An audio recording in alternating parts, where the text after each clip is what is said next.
সালামু আলাইকুম, সবাই কেমন আছেন? চলে আসলাম আজকের গ্রুপ পর্বের শেষ ম্যাচে, যেটি সকাল ৭টায় শুরু হবে, ভোর ৭টায়। মেক্সিকো এবং কোরিয়া এই দুটি দল মাঠে নামছে। মেক্সিকো গত ম্যাচটি জিতে নিয়েছিল সাউথ আফ্রিকার বিপক্ষে ২-০ গোলে। উদ্বোধনী ম্যাচটির কথা বলছিলাম। আর সাউথ কোরিয়া ২-১ চেক রিপাবলিকের বিপক্ষে ম্যাচটি জিতে নিয়েছিল। পিছিয়ে থাকার পরেও ২-১ গোলের ব্যবধানে ম্যাচটি তারা জিতে নেয়। যাই হোক, চলে আসি আজকের প্রবাবল লাইন আপ নিয়ে। মেক্সিকোর গোলকিপার পজিশনে আপনারা র্যাঙ্গেলকে দেখতে পারবেন। অনেকটা আনচেঞ্জ হতে পারে আজকের তাদের লাইন আপটা। রাইট ব্যাক পজিশনে সানচেজকে দেখা যাবে এবং লেফট ব্যাক পজিশনে গালার্ডোকে দেখা যেতে পারে। সেন্টার ব্যাক পজিশনে আলভারেজকে দেখা যাবে, যদিও নর্মালি আলভারেজ সেন্টার ব্যাক নয়, ডিফেন্সিভ মিড পজিশনে খেলে থাকে, এবং ভাস্কেসকে দেখা যেতে পারে ডুও হিসেবে। মিডফিল্ড নিয়ে যদি কথা বলি, মেক্সিকো নর্মালি তিনজন মিডফিল্ড খেলছে। একজন ডিফেন্সিভ মিডের লিরা, আর আগের ম্যাচের পারফরমেন্স সকলের নজর কাড়ার কথা, এবং আরেকজন প্লেয়ার যার নাম হচ্ছে গিলবার্তো মোরা, ইয়াংস্টার হিসেবে খেলছেন বর্তমান মেক্সিকো টিমে। মেক্সিকোর টিমের প্রাণ মোরা বলা হয় মিডফিল্ডের গিলবার্তো মোরাকে, এবং ফ্রিগালদোকে নেওয়া হয়েছে অ্যাটাকিং মিড পজিশনে। যদি লেফট উইং এর কথা বলি, জোয়েনেস কোয়েনসেসাউস আগের ম্যাচটি উদ্বোধনী ম্যাচে যে গোল করেছে কোয়েনসেস, তার কথা বলছিলাম, এবং রাইট উইং পজিশনে আলভার্দোকে দেখা যেতে পারে, এবং সেন্টার ফরওয়ার্ড হিসেবে রাউল হিমিনেজ আছে। একসময় ওলসের মতো একটা বড় ক্লাবে খেলতো, বর্তমানে ক্লাব চেঞ্জ করার কারণে হয়তো অন্য ক্লাবে চলে গিয়েছে। তবে রাউল হিমিনেজ আগের ম্যাচে দ্বিতীয় গোলটি করে মেক্সিকোকে জয়ের বন্দরে পৌঁছে দিয়েছিল। অতএব আজকের ম্যাচের মোড় ঘুরিয়ে দেওয়ার মতো যোগ্যতা রাখে। অপরদিকে যদি আমি সাউথ কোরিয়া নিয়ে কথা বলি, সাউথ কোরিয়া আগের ম্যাচটি অসম্ভব সুন্দর ফুটবল প্রদর্শনীর মাধ্যমে ২-১ গোলে জিতে নিয়েছিল। তবে সাউথ আফ্রিকার খেলা যারা দেখেছেন তারা অবশ্যই খেয়াল করবেন, সাউথ আফ্রিকা হয়তো ম্যাচটি ৩-৪ গোলে জিততে পারতো। অনেকগুলো গোল মিসের কারণে হয়তো সেটি সম্ভব হয়নি। সাউথ আফ্রিকার গোলকিপার পজিশনে হচ্ছে হয়তো সিয়ং হিওকে দেখা যেতে পারে। থ্রি সেন্টার ব্যাক পজিশনে খেলছে, আগের লাইন আপেও থ্রি সেন্টার ব্যাক খেলেছিল। হুয়াং লি, কিম মিনজে এবং গিলবার্তো লি, এই তিনজনকে দেখা যেতে পারে।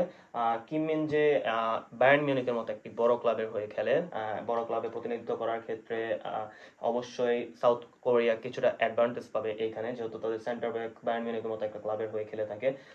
ফোর মিডফিল্ডার পজিশনে যদি আমি কথা বলি, তাহলে সেওলকে দেখা যেতে পারে, ইন ডিওমকে দেখা যেতে পারে, এবং পাইককে দেখা যেতে পারে, এবং লেফট মিডফিল্ডে টি, এই চারজনকে দেখা যেতে পারে। ফরওয়ার্ড লাইন নিয়ে যদি কথা বলি, হিউংমিন সন, এই নামটি খুবই বড় একটি নাম। বর্তমানে এমএলএস এ খেলছে, টটেনহামে অনেক দিন পর্যন্ত খেলেছে, ক্যাপ্টেন্সি করেছে। টটেনহামকে প্রথমবারের মতো শিরোপা জয়ের আনন্দে ভাসিয়েছিল হিংমিন সন, সে দলের ক্যাপ্টেন্সি করেছিল। হিংমিন সন গত ম্যাচটি তার কোনোভাবেই ভালো যায়নি, খুব অনেকগুলো গোল মিস হয়েছে, অনেক সুযোগ পেয়েছিল, কাজে লাগাতে পারেনি। আশা করতে পারি হিংমিন সন যদি সেই সুযোগগুলো কাজে লাগাতো, সাউথ কোরিয়া ম্যাচটি আরও বেশি ব্যবধানে জিততে পারতো। আজকের ম্যাচেও সাউথ কোরিয়া এবং ফুটবল ফ্যানরা হিউংমিন সনের দিকে তাকিয়ে থাকবে, তার পায়ের দিকে তাকিয়ে থাকবে, কি করতে পারে। আশা করা যায় সাউথ কোরিয়া যে লেভেলের কম্পিটিটিভ আর যে লেভেলের ওয়ার্ক এথিক্স রাখে খেলার মধ্যে, সাউথ কোরিয়া অবশ্যই ম্যাচটিতে কোনোভাবে ছাড় দেবে না মেক্সিকোকে। মেক্সিকো অবশ্যই এগিয়ে থাকবে, কারণ হোম অ্যাডভান্টেজ বলে একটা কথা থাকে ফুটবলে। যদি সাউথ কোরিয়া তাদেরকে টপকিয়ে এই ম্যাচটি জিততে হয়, তাহলে অনেক বেশি পরিশ্রম আর অনেক বেশি সুযোগ কাজে লাগাতে হবে। আগের ম্যাচে যে সুযোগগুলো মিস হয়েছে সেগুলো কাজে লাগাতে হবে এই ম্যাচে। আর প্রত্যেকটা প্লেয়ারকে মার্ক অবস্থায় রাখতে হবে, কারণ মেক্সিকোর খেলা যদি আগের ম্যাচে দেখে থাকেন, মেক্সিকো হয়তো ২-০ গোলে ম্যাচটি জিতেছিল, তবে মেক্সিকো ম্যাচটি ৪-৫ গোলে জেতার মতো যোগ্যতা রাখে।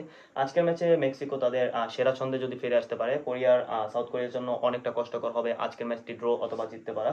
যাই হোক, আপনারা খেলা দেখুন, ভোর ৭টায় খেলাটি শুরু হবে, মেক্সিকো বনাম সাউথ কোরিয়া। যদি আমি স্ট্যান্ডিংস এর কথা বলি, বর্তমান সময়ে যে স্ট্যান্ডিংস আছে গ্রুপ এ তে, সেখানে কোরিয়া রিপাবলিককে ১ নাম্বার দেওয়া হয়েছে, মেক্সিকোকে সেকেন্ড পজিশনে রাখা হয়েছে, চেক রিপাবলিক থার্ড পজিশনে, এবং সাউথ আফ্রিকা ফোর্থ পজিশনে আছে।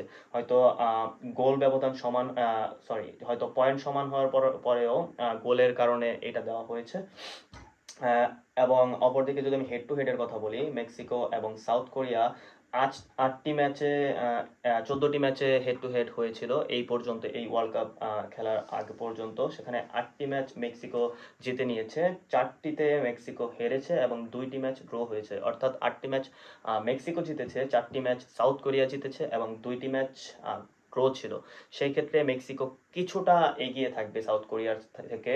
আর যদি বিশ্বকাপের কথা বলি, বিশ্বকাপে হয়তো সেরকমভাবে তাদের ম্যাচ খেলা হয়নি। টোটাল গোল স্কোরড হয়েছিল ২৭টা, টোটাল গোল স্কোরড হয়েছিল ৪৮টা, সেখানে মেক্সিকো সাউথ কোরিয়ার থেকে এগিয়ে আছে। মেক্সিকোর গোল সংখ্যা 27টি এবং সাউথ কোরিয়ার গোল সংখ্যা 19টি। আর বিশ্বকাপে এখন পর্যন্ত দেখা হয়নি, এটাই প্রথম হয়তো তাদের মধ্যে কম্পিটিটিভলি বিশ্বকাপের মতো একটা বড় মঞ্চে দেখা হচ্ছে সাউথ কোরিয়া বনাম মেক্সিকো। যাই হোক, আপনারা ম্যাচটি দেখার জন্য চোখ রাখতে পারেন এই ম্যাচ চলাকালীন সময় সকাল 7টায়, এবং আমাদের ইউটিউব চ্যানেল চোখ রাখতে পারেন যে সকল ধরনের অ্যানালাইটিক্যাল প্রেডিকশনাল ভিডিও দেখার জন্য। Thank you very much. আসসালামু আলাইকুম, ভালো থাকবেন সবাই।